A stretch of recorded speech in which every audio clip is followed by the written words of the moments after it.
Loyka is a small country with an economy that is 45% primary sector, 15% secondary sector, and 40% tertiary sector. Sadly, from 2006 to 2008, Loyka was torn by a civil war. By the time the fighting came to an end, a new coalition government was established. However, the situation was fragile and far from repair. By 2009, the United World Peace decided to step in by sending 4,000 peacekeepers to Loyka to prevent the eruption of further violence. The troops, known as the Olive Hats, had a specific objective to accomplish: to create stability and maintain order, peace, and security. During the first years, the mission experienced some successes but also some failures.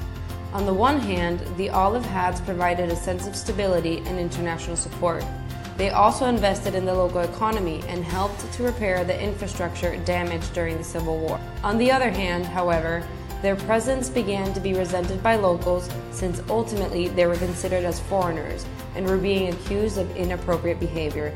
Therefore, their reputation began to steadily deteriorate. With this in mind, there are some major organizational behavioral problems that should be highlighted and will be further evaluated.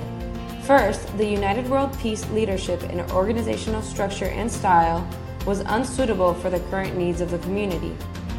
Second, there was a lack of motivation of the troops to fulfill the overall mission as Loyka's community began to reject them.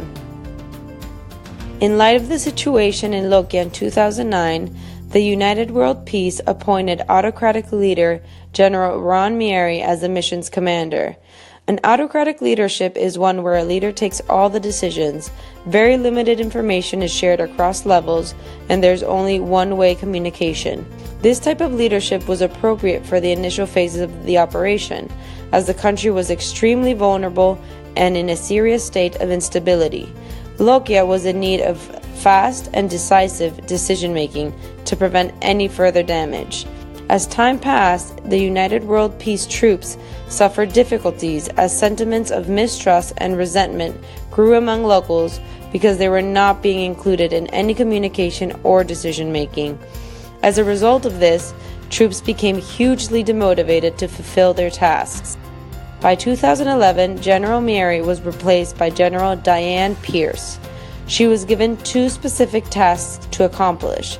These were: first, to improve the overall image of the Olive Hats, the troops, which consequently would revive public relations and reduce conflict with the locals. Second, to remotivate the troops by means of non-financial methods. As the community progressively recovers, there is a latent need to identify a new style of leadership where local government and officials can participate when necessary. In this case, a situational leadership seems to be more suitable. It is also important to understand the current organizational structure of the mission, which was tall and centralized with several levels of hierarchy. By having this type of structure, the commander ensured orders were clearly understood and always followed. This was surely necessary at the beginning, given Loyka's unstable situation. In this type of organizational structure, there are long chains of command. The larger the organization, the more complex and the slower the movement of information between layers. Therefore, it takes longer for information to be relayed across different rankings. As communications pass from manager to subordinate, the message may also become filtered or distorted. This type of structure is well adapted to the military environment because the quality of performance and discipline improves through close supervision, and superior and subordinate relationships are easily managed. With this in mind, General Pierce's new leadership style should include local officials at a tall level in order to facilitate communication strategies. Created using Powtoon.